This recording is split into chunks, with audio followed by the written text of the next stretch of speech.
आप बहुत युवा निवेशकों के साथ बात करती हैं और मेरे ख्याल से यहाँ पे दोनों ही ने ही पैनलिस्टों ने जो अपनी अपनी बातें सामने रखी है, जहाँ पर ट्रेंड न्यू एज इन्वेस्टिंग की ओर बढ़ रहा है, इसमें आपको किस तरह का रुझान दिखाई दे रहा है? और क्योंकि हम न्यू एज इन्वेस्टिंग की बात कर रहे हैं, तो हमारे जो युवा निवेशक हैं उनकी फाइनेंशियल लिटरेसी को लेकर और गोल प्लानिंग जैसे अहम मुद्दों को लेकर क्या समझ आपको समझ में आती है? I think thank you so much first of all for inviting us all of you here.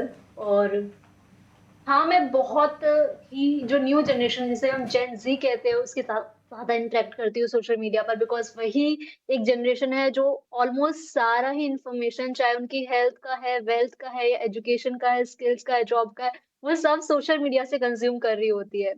तो इन्वेस्टमेंट भी दूर नहीं है, इन्वेस्टमेंट के लिए भी वो सोशल मीडिया पर ही आ रहे होते हैं और इन्फॉर्मेशन गेन कर रहे होते हैं। तो जो जेन ज़ी है ना, वो काफ़ी बेटर निकल के आ रहा है मिलेनियल से या फिर उनकी जो प्रीवियस जनरेशन है उनसे। हालाँकि जो सेविंग रेट है वो कम हो रहा है इंडिया का, बट जहाँ वो इन्वेस्ट कर रहे हैं वो काफ़ी बेटर ऑप्शंस के साथ और काफ़ी बेटर एजुकेशन के साथ इन्वेस्ट कर रहे हैं। कैलकुलेटेड रिस्क ले रहे हैं और वो एम्बिशियस भी है अपनी इन्वेस्टमेंट्स को लेकर। फ्रॉम द डे वो कॉलेज में है या फर्स्ट उनकी सैलरी आ रही है, from the very first day वो चाहते हैं कि वो इन्वेस्ट करे और वो कंपाउंडिंग का बेनिफिट ले।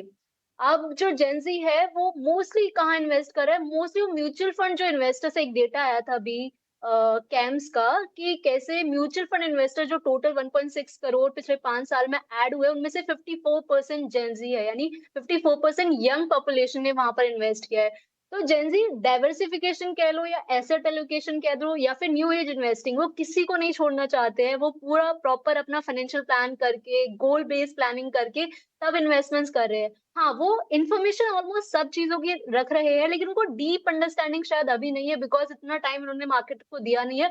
बट वो मार्केट में जो कंपाउंडिंग का बेनिफिट हम फाइनेंस इन्फ्लुएंसर्स भी उनको बताते आए हैं, उसका बेनिफिट ज़रूर लेना चाहते हैं।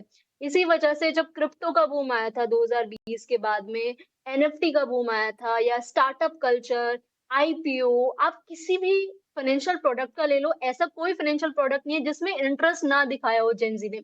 जैसे अभी गोल्ड की बात हो रही थी, तो गोल्ड को जनरली फिजिकल गोल्ड या ज्वेलरी फॉर्म में लिया करते थे, बट अब मिलेनियल्स भी धीरे-धीरे शिफ्ट हो रहे हैं डिजिटल गोल्ड पर, ईटीएफ पर, गोल्ड ईटीएफ पर, सोवरेन गोल्ड बॉन्ड जिसकी हम सारे फाइनेंशियल इन्फ्लुएंसर्स ने बहुत ही ज़्यादा प्रशंसा की थी, तो उसका भी काफ़ी पॉपुलैरिटी बढ़ा और लोग अब फिजिकल गोल्ड से धीरे-धीरे उस तरफ भी मूव हो रहे हैं। तो अब धीरे-धीरे एजुकेशन ऑब्वियसली इम्प्रूव हो रही है, पहले इतने ऑप्शंस भी नहीं थे मिलेनियल्स के पास, अगर 10 साल पहले की बात करें, ना इतना डिजिटल बूम था इंडिया में, बट धीरे-धीरे जब ये सब आ रहा है तो उसका राइट यूसेज भी होता हुआ दिख रहा है। जैसे ये डेटा सामने आ रहा है, जैसे मैंने म्यूचुअल फंड की अभी बात की कि 1.6 करोड़ नए 5 साल में म्यूचुअल फंड खुले, तो उनमें से 54% जो है वो म्यूचुअल फंड इन्वेस्टर्स जेन ज़ी है, यानी नई जनरेशन है। तो ये एक बहुत ही अच्छी इन्फॉर्मेशन है और न्यूज़ सामने आई कि अच्छा ओके, हमारा जो जेन ज़ी है वो एक सही पाथ पर है। लेकिन प्रीति, अभी इस चर्चा को, इसी ट्रेंड को अगर मैं आगे बढ़ाते हुए जाना चाहूँ, तो क्या पारंपरिक निवेश या पारंपरिक निवेश को लेकर आपकी समझ वो बिल्कुल ही अभी खारिज कर देनी चाहिए क्या? क्योंकि हमारे पास एक नए निवेश के विकल्प आ रहे हैं, नए तरह के इन्वेस्टर्स भी आ रहे हैं और वो एक्सपेरिमेंट भी करना चाहते हैं, लेकिन उसके बावजूद भी जिस तरह के ट्रेडिशनल इन्वेस्टमेंट इंस्ट्रूमेंट्स की हम बात करते हैं, जो आपके बुनियादी फाइनेंशियल गोल्स हुआ करते थे, सपना होता है हर किसी का घर खरीदने का, रिटायरमेंट को लेकर हम देख रहे हैं परिभाषाएं बदलती हुई जा रही हैं, बिल्कुल। इसमें क्या तालमेल बैठाना चाहिए या अब पूरी तरह से नए सिरे से शुरुआत हो रही है तो उसी को फॉलो करना चाहिए? कविता, मेरा ये मानना है कि अभी भी पारंपरिक जो हमारी जो लर्निंग है निवेश के बारे में, वो बहुत बहुत स्ट्रांग है। और वो हमने देखा है कि वो अच्छे से उसके रिजल्ट्स जो है वो हमने देखे हैं। तो एक जो उसका एक जो सोल्यूशन है, जो एक तरीका है, प्रोसेस है, वो बिल्कुल अभी भी उतना ही सटीक है, उतना ही प्रॉपर है यूज़ करने के लिए। तो वो हमें ज़रूर फॉलो करना चाहिए। आई थिंक जो बदल गया है मेरे हिसाब से वो है फाइनेंशियल गोल्स। जैसे आपने रिटायरमेंट की बात की, अब जब हम महिलाओं से बात करते हैं तो उनके तो एक रिटायरमेंट नहीं होता है, उनके तो बहुत सारे माइक्रो रिटायरमेंट्स हो जाते हैं बीच में। Very interesting. तो वो फाइनेंशियल गोल कैप्चर करना, कैसे माइक्रो रिटायरमेंट्स की आप बात कर रही हैं? जैसे कि जैसे शादी हो जाती है, कई बार एक वर्किंग वुमन है, शादी हो जाए तो कई बार शहर बदल जाता है, एक वो जॉब में थोड़ा सा ब्रेक आ जाता है, आप माँ बनती हैं तो थोड़ा ब्रेक आ जाता है। कोविड ने हमें दिखाया कि अगर घर पे किसी की मतलब तबीयत खराब हो, आपको ध्यान रखना हो, तो नॉर्मली वो वुमन होती है जो फिर अपना करियर गिव अप कर देती है।